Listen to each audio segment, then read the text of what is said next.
អនន្តើយកាសពចូលចិត្តហើយចោះអ្នកធ្វើបុណ្យហើយមានអុចកម្មជ្រោចរនាំងបាញ់កំភ្លើងនិងបង្ហោះគោមនោះបានផល្លាអនុសង្ឃដូចម្ដេចមួយវិញទៀតអ្នកដែលអុចបតិត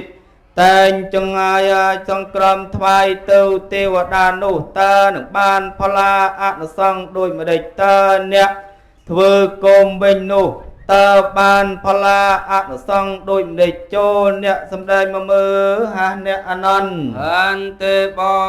ពិតព្រះកាសពជាអមចារី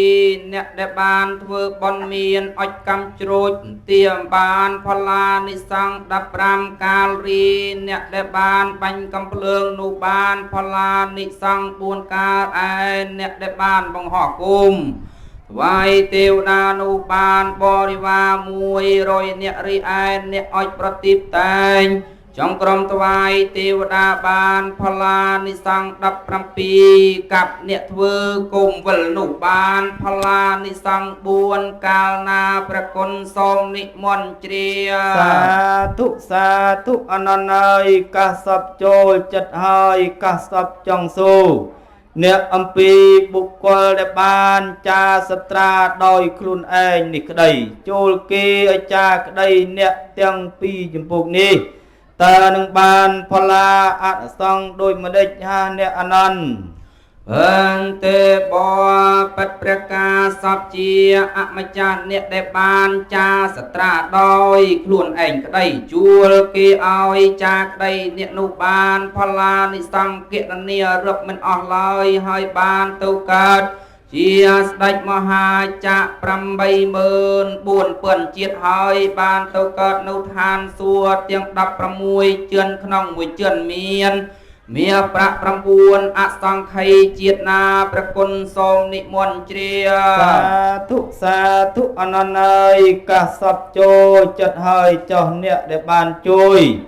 លោកសត្រាគេនោះបានផល្លាអនុសង្ឃដូចម្ដេចបើ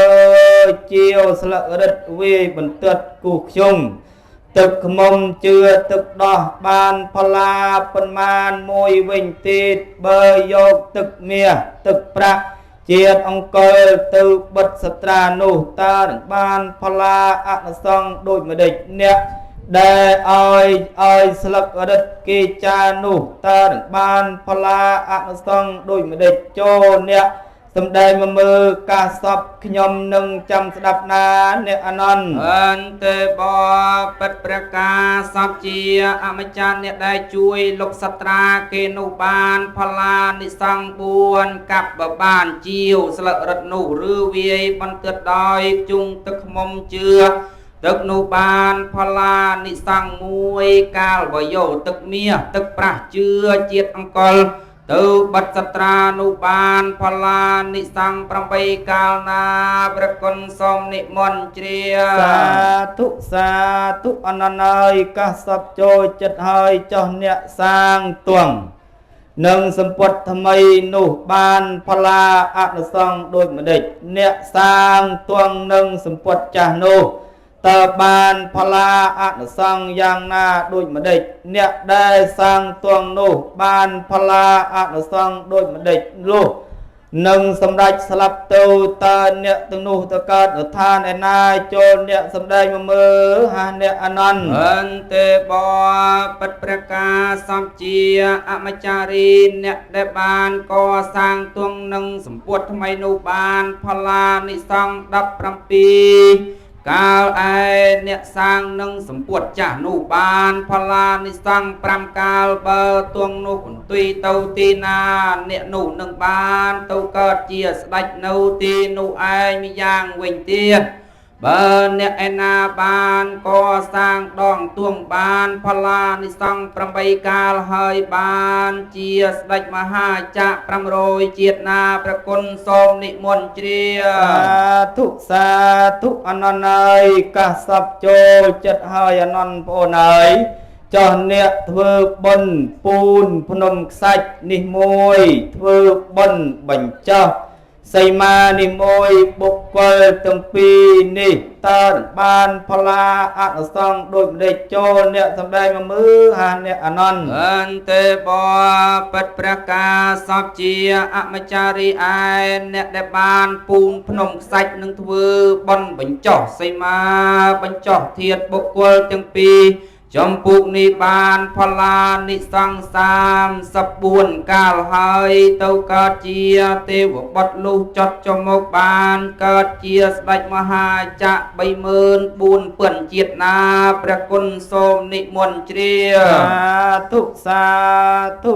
អឺនន្ទត្រូវហើយអនន្តហើយកាសពចង់ដឹងអំពីដំណើរធ្វើបុណ្យពូនភ្នំខ្សាច់នោះតើមានទំនៀមពីព្រះពុទ្ធអង្គណាស្ដេចអង្គណាលោកធ្វើអ្វីមកក៏បានជានឹមគ្នាធ្វើតាមឬមួយធ្វើតាមតែចិត្តឯងទីដឹងមួយវិញទៀតធ្វើឡើងរកតែដើមឈើបើធ្វើនៅទីវាលទីព្រះវិហារនិងទីសង្គ្រាមនោះតើនឹងបានផល្លាអនុសង្ឃដោយម្ដេចមួយគ្មានទេឬអ្នកអនន្តអន្តេប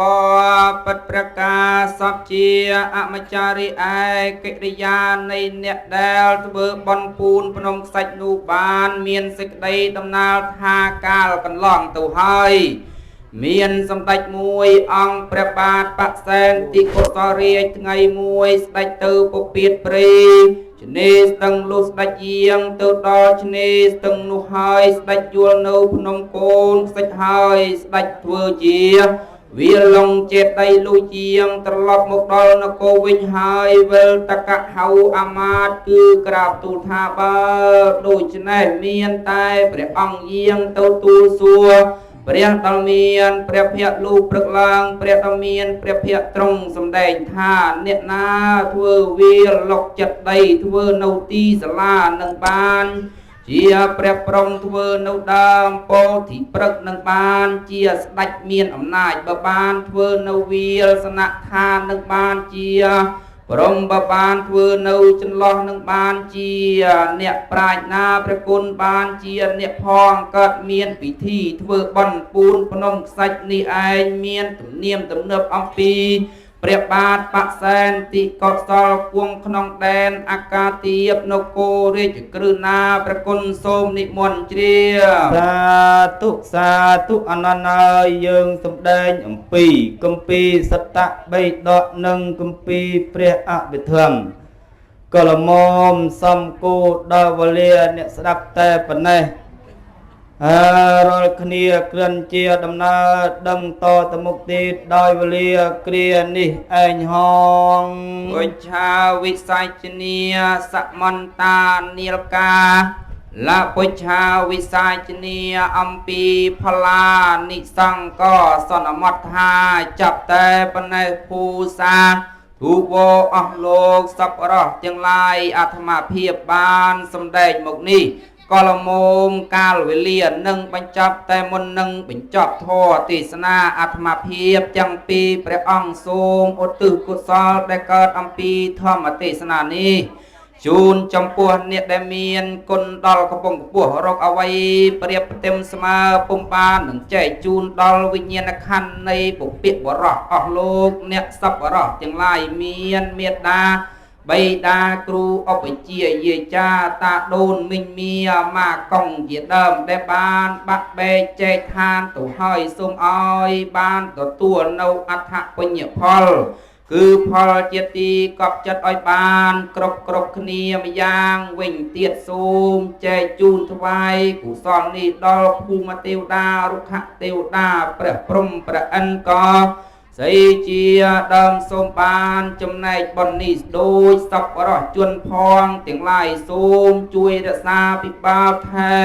ត្រឹមលោកអ្នកទាំងពីរប្រុសទាំងស្រីក្មេកចាស់ក្រមុំកំឡោះគ្រប់រូបគ្រប់អង្គឲ្យបានចម្រុងចម្រើនកើតកាលវិលគុំត្រជាត្រជុំសុខដុមរមនាលមូលមិត្តបងប្អូនញាតិមិត្ត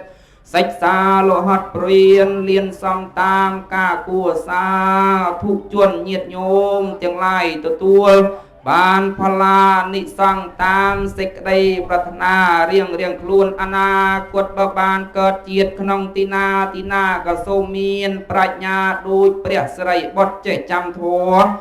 យ៉ាងមួមុតដូចព្រះមុគលានមានសម្បត្តិទ្រព្យធនរឹបលៀនកោតដូចសេដ្ឋីអនាតបណ្ឌិកៈរូបល្អល្អរៀងល្អរូវល្អរឹកប្រកបដោយបញ្ចកណីដូចនាងស្រីវិសាខាអាយុយឺនយូរដូចព្រះមហាកាសពប្រាថ្នា10បាន10ប្រាថ្នាព្រះពុទ្ធមេត្តាពុទ្ធបិតាអគ្គសាវកអគ្គសាវិកាបាសបាសកាឬ